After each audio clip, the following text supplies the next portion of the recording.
As the internet continues to reinvent and reshape our world, some recent news items have shown that all this online freedom, this wild, wild west mentality, so to speak, can also be a questionable thing.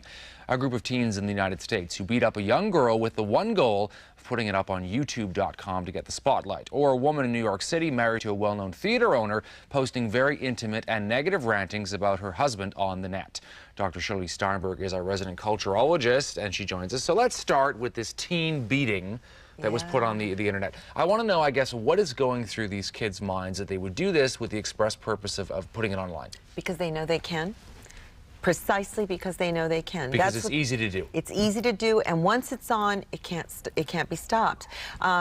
Educators would call this cyberbullying, which of course it is, to torment somebody through the internet. But more importantly, this is now with premeditated intent. It's not just, hey, we've got a camera, we're going to film this. It's like, let's do this and film it and putting it on. What do they get out of this, though? That's what I don't quite understand. Is it just sort of my 15 seconds of fame, or what is it? No, it's more than that. It's the ability to humiliate someone publicly, which unfortunately has always been a goal of adolescence.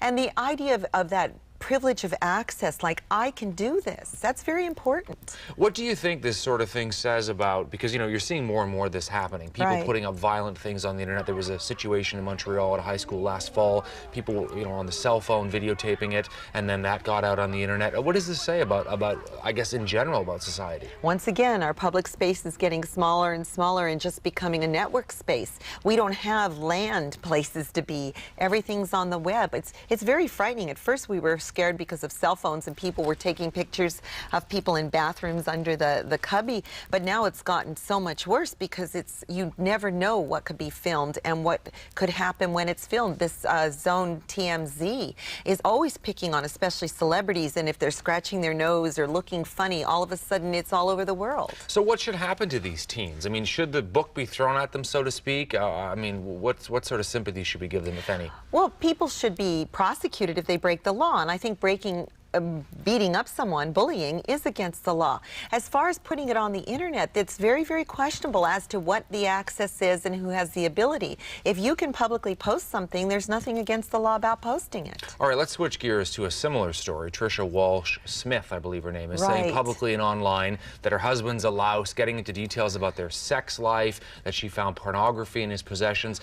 For anyone watching this, and I mean, this is on YouTube, so it's, you know, very embarrassing to him. What was she doing by doing this? Well, it's sort of, she was really hurting herself. Unfortunately, he probably is a pretty crummy person, but what she's done is walked right into a trap where now he can use it against her and sort of turn the tables. I mean, she makes the admission that they've never had relations together. Well, now he can get an annulment without even giving her a divorce. So from her point of view, does this is this the ultimate humiliation? Because he's apparently a private guy. So she's very angry about what he may or may not have done. She wants to let people know how angry she is. What better way than stick it on YouTube? And it is embarrassing, but I was reading all the blogs about it, and most of them were critiquing her. Forget what he's done. She's the one who walked into the problem. All right, so controls on this? Is there any way to control this? Very difficult. Once something's on YouTube, it's gone. It's in cyberspace. It can't be stopped. There are laws about breach of privacy and the fact that if I take a picture of you without your permission and I post it, I can be breaking your privacy. But you're a public figure, so then that becomes a little bit of a murky area. But the laws are very hard to enforce. Very hard to enforce. Thanks, Shirley. Thanks, Appreciate Todd. this.